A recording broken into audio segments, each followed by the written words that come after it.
We're getting near the end of our look at the book of Psalms. I think next week we'll probably finish that up with a short one next week. But this morning we'll be looking at Psalm number 132. Of course, there's 150 of them, so naturally we aren't going to be hitting every single one. But I do hope that through this whole look at the book of Psalms, and specifically this message this morning, that you'll see that these Psalms have hints of virtually every Christian concept you can come up with. Now, the psalm we're going to look at this morning largely concerns King David and the Ark of the Covenant. And at first, I think it might help to just refresh your memory a little on what this ark was, not to be confused with Noah's Ark. This is not a big boat. It is more or less a box. Interestingly, Noah's Ark was actually a large box too, although when we buy toys for our little kids with a Noah's Ark, it's certainly not a box. It's real fancy, but that's as an aside. The Ark of the Covenant is really the central figure of this psalm this morning. A long time ago, maybe you've seen the movie Indiana Jones and the Last Crusade. If so, you might know a little bit about the Ark of the Covenant from that movie alone. Simply put, the Ark housed God's glory on earth. That was its purpose. The Israelites carried it with them wherever they went, even if they went into war. But just like anything else, things grow old, and the Israelites began to take it for granted. And more or less, they started treating it as a good luck charm to get them out of a bad situation whenever they got in a jam. Through a series of events, which is, we can't really explain because it's beyond the scope of what we're looking at today, it got stolen by their arch enemies. You can read that story in the book of 1 Samuel. You'll see that it didn't end very well for the thieves, for the pagans who stole it. They experienced great suffering, and many of them even died as a result of their mishandling of the ark. But the Israelites eventually got the ark back again through a series of events, and it is this saga about the Ark of the Covenant that Psalm 132 was written. As we've been looking at different psalms, we have been classifying each one, and this one is the first that we look at that is classified as a psalm of ascents. And the word ascent means to go up or to rise. So that means this is a psalm that they would sing as they are marching up the hill to go to the temple to worship on the Sabbath day. They were preparing their hearts for worship by singing together along the way. And that's something right off the bat that we can take from this, that they didn't wait until they got inside the temple to start worship. They were worshiping from the time they got up in the morning, along the way, preparing their hearts for that. And I think it's also appropriate when we look at this psalm of ascents, because it points upward naturally to God as well. We'll read the psalm in its entirety. It is 18 verses, but still not too terribly long. If you're following in your Pew Bible, you'll find it on page 442. And Psalm 132 begins a song of ascents. O Lord, remember David and all the hardships he endured. He swore an oath to the Lord and made a vow to the Mighty One of Jacob. I will not enter my house or go to my bed. I will not allow no sleep to my eyes, no slumber to my eyelids, till I find a place for the Lord, a dwelling for the Mighty One of Jacob. We heard it in Ephrathah. We came upon it in the fields of Jair. Let us go to his dwelling place. Let us worship at his footstool. Arise, O Lord, and come to your resting place, you and the ark of your might. May your priests be clothed with righteousness. May your saints sing for joy. For the sake of David, your servant, do not reject your anointed one. The Lord swore an oath to David, a sure oath that he will not revoke. One of your own descendants I will place on your throne. If your sons keep my covenant and the statutes I teach them, then their sons will sit on your throne forever and ever. For the Lord has chosen Zion. He has desired it for his dwelling. This is my resting place forever and ever. Here I will sit enthroned, for I have desired it. I will bless her with abundant provisions. Her poor will I satisfy with food. I will clothe her priests with salvation, and her saints will ever sing for joy. Here I will make a horn grow for David, and set up a lamp for my anointed one. I will clothe his enemies with shame, but the crown on his head will be resplendent. May the Lord's blessing be added to the reading and hearing of his holy word. It seems that most likely from reading this psalm, it was probably written after the time of David, and the worshipers are remembering his strong desire for God. Some people are widely remembered in history, but the question is, what do you want to be remembered for? For instance, Adolf Hitler and Billy Graham are both remembered, but for very different things. And this is the first point this morning, that David's concern for godly things was his legacy. What the psalm begins talking about is how David was determined to find a home for this Ark of the Covenant. He was so determined that he made a vow not to sleep until he honored God by beginning construction on a permanent temple, a permanent dwelling place for the glory of God. Now, that is what God can do for the willing follower. He can put this fire in your heart for godly things, and that completely consumes you. It's all you can think about. Like with David, it completely consumed his life. I'm not even going to sleep until I can accomplish this goal. There's so many people in the world who suffer from depression and things like that, and they don't think they have a purpose in life, but David found his purpose in God here. And God can give any person a purpose if you just let Jesus Christ into your life. In a way, I can relate to this, but I don't want to say that my experience is on the level of what David experienced. When I felt led to pursue the Christian ministry, I met with the appropriate people, I applied to the seminary, began taking classes, and many of you, were here when I was going through that whole process. And I didn't have the luxury of quitting my job, and I, interestingly, still don't have that luxury either, of focusing 100% on my studies. But oddly enough, like I said, I really can't even, quit my other job right now, but I think that's just God keeping me humble, which is a good thing. Back when I was doing this whole thing, about 2 weeks per year, I would have to drive out to Ohio, and it's not just a little bit past Pittsburgh. I mean, this was the western side of Ohio too, so as far as you can go pretty much without being in Indiana. So they were some long drives, and, believe me when I say I was not going to start on a path like that unless I felt absolutely compelled to do so. It's not a very convenient thing to do either, and yet it was just something I felt that I had to do. When you accept God's will for your life, it completely consumes you in a variety of different ways. Very similar to what happened to David. Now, David's situation was different because he was bound and determined to build this temple to house the glory of God. But interestingly, God put some restraints on David. You see, David was a great warrior. He was not the man that God wanted to build his house. God wanted to reserve that job for a man of peace. Therefore, his son Solomon was the one who was anointed to build the first temple, and the rest is history.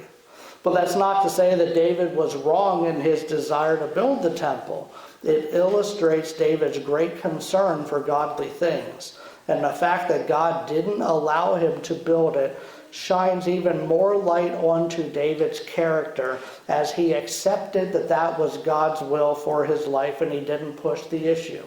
When you read in the Bible, you see how David literally recorded great plans for how this temple should look. That way Solomon was able to take his work and run with it once David had passed away.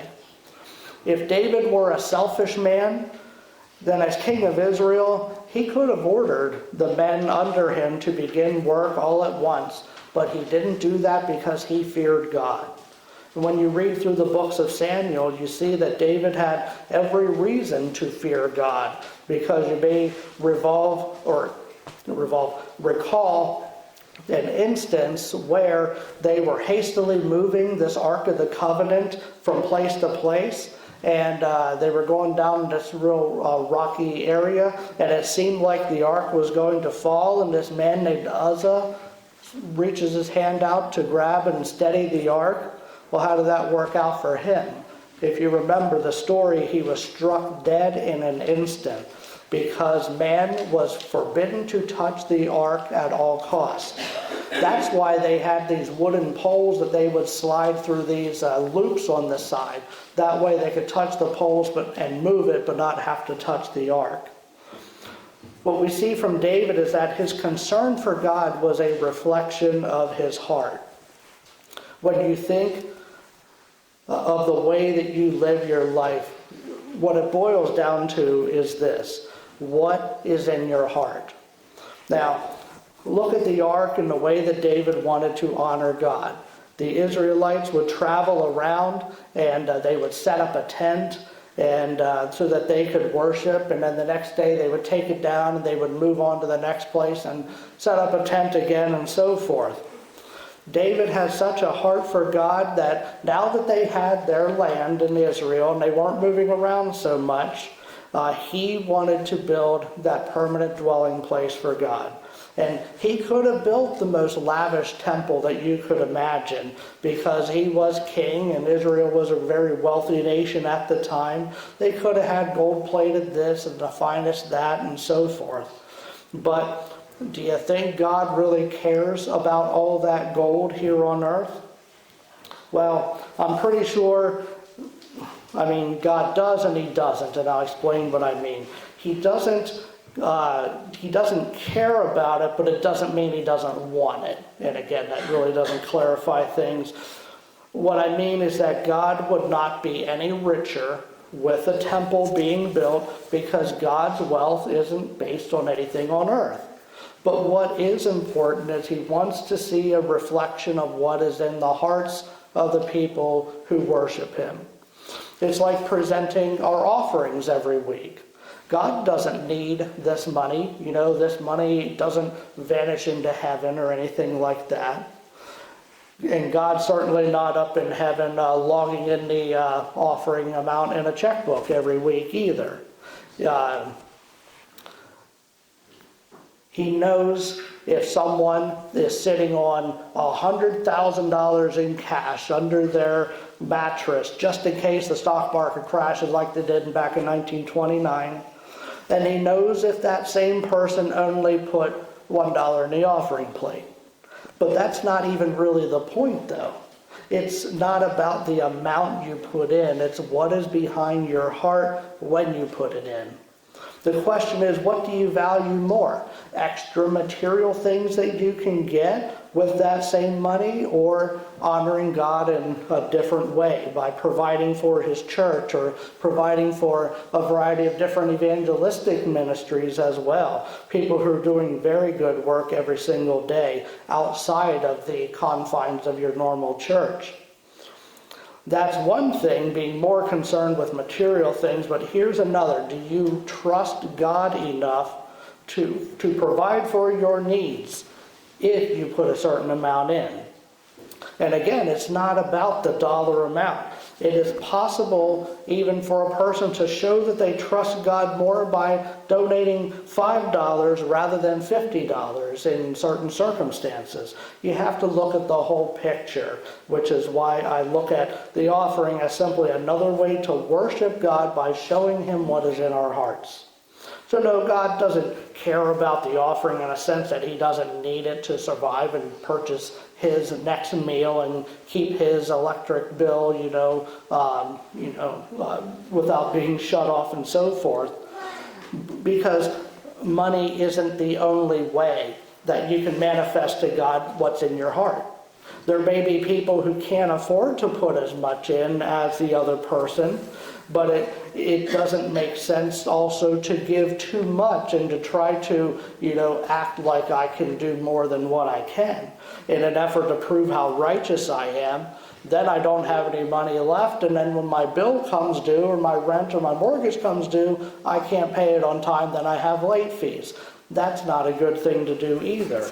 You don't want to make your landlord angry or risk eviction because you gave too much to church. Instead of that, find other ways to serve God. Volunteer at Christian ministries. Start a prayer ministry. Bible reading ministry. Serve in any way that you can. These are all non-monetary ways to do that. But you can't put a price tag on those things either. And you know what? In the same way that you can leave a great legacy of stewardship, if you do donate thousands of dollars to a church, you can also leave possibly an even greater legacy of service when you volunteer and meet people's needs in those ways and others, maybe more so than the big donor can. We can think of the fire of the Holy Spirit in our hearts as this catalyst that starts us on our trip of ascent. And in a way, Psalm 132 is not just for the Old Testament Jews. This is for the New Testament church as well. It reminds us of faithfulness of believers like David, who came before us, people who set this example for us to follow. And you may ask, though, to where are we ascending? We aren't going to the temple every Sabbath day to worship. Well, no matter what happens, we are ascending to be with God forever, one way or another. If we pass from this world before Jesus comes back the second time, then we're ascending to be with him in heaven. And as I just said, if it's God's will that Jesus comes with the trumpet sound and takes the church to be with him forever before we leave this world in a natural sense, then we will ascend to meet him in the air. So either way, that is our ascent.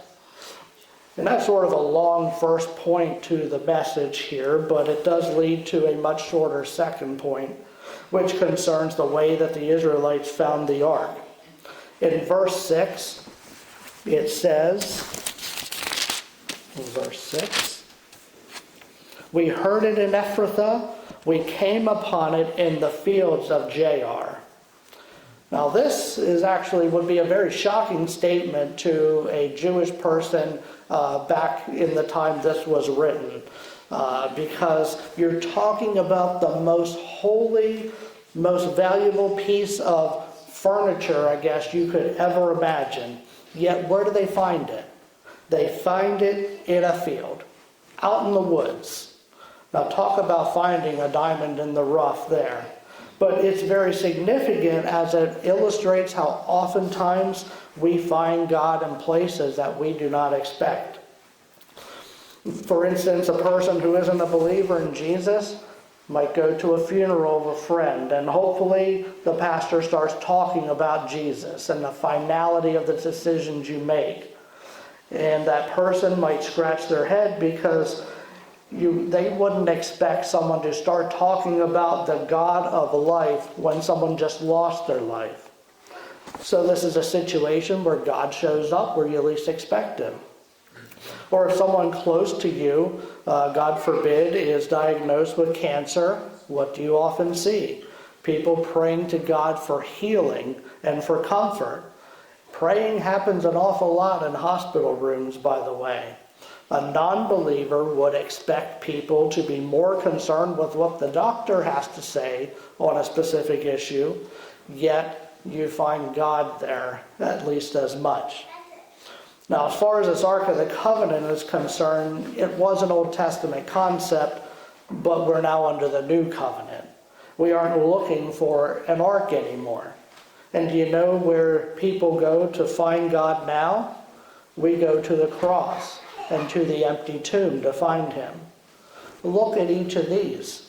Some 2,000 years ago, this cross was the most cruel, most humiliating, most agonizing instrument of punishment that man had devised. And from man's perspective, there's nothing good that could come of this cross. In America, though, we now have the 8th Amendment of the Constitution, which outlaws cruel and unusual punishment. If ancient Rome had the 8th Amendment, they would not have been using the cross, I can guarantee that. Its intent was to inflict cruelty, and that was the last place you would expect to find God, at the foot of the cross, especially a loving God. But that's where God was found in the person of Jesus Christ, hanging on that cross, heaving for his last breath, certainly had pain shooting all throughout his body. Now, do you think it is a mere coincidence that the Ark of the Covenant, which housed the glory of God, was found amongst the woods? And you also find the glory of God at the wood of the wooden cross? Well, that's not all there is to it. When he was confirmed to be dead, Jesus' body was removed from the cross and was prepared for burial and was placed in his tomb. Have you ever done a word association where someone gives you a word and then you just spout out the first thing that comes to your mind? Like if I would say pet, you'd probably say dog or cat. Or if I say thief, you might say IRS or something like that. If you say death, then you would probably say graveyard or tomb or something like that. It's the same as when the women went to the grave after the Sabbath and they met the angels. The angels knew they weren't looking for anyone living there, so they said, "Why do you look for living among the dead?" By their words, they were emphasizing Jesus was no ordinary person, and his death was no ordinary death. It had a purpose. And there's a lot of irony in it when we go to a tomb for a dead person and find evidence of a living God. That's where we find the evidence of the resurrection, telling us that he is alive, he is not there. As the angel said, he is risen. And the Ark of the Covenant in the Old Testament was a picture of this future reality. Now just moving ahead to the final 2 verses of the psalm. It says, "Here I will make a horn grow for David and set up a lamp for my anointed one. I will clothe his enemies with shame, but his head will be adorned with a radiant crown." Who do these verses sound like? Well, naturally, they should sound like Jesus. Not only are they the opposite of what we would expect if we were living in Palestine some 2,000 years ago when Jesus was sentenced to death, but we get to look forward to the fulfillment when Jesus comes back and rules for eternity. Like all of these psalms, this isn't just some Old Testament passage we can ignore because now we're New Testament Christians. We can learn significant details about God from these, about his ultimate plan for man's salvation by looking and pulling these verses apart. We can still sing this specific psalm today with all our hearts because we are in the process of our ascent as well, anticipating Jesus to return. So much in this psalm about Jesus, even though his name isn't specifically mentioned, about the way people reject him, but they still find him in the strangest places. We'll close out shortly, but before that, I do want to talk about leaving a legacy. As I mentioned earlier, David left a legacy, and as Christian believers, each of us has an awesome responsibility to leave a legacy.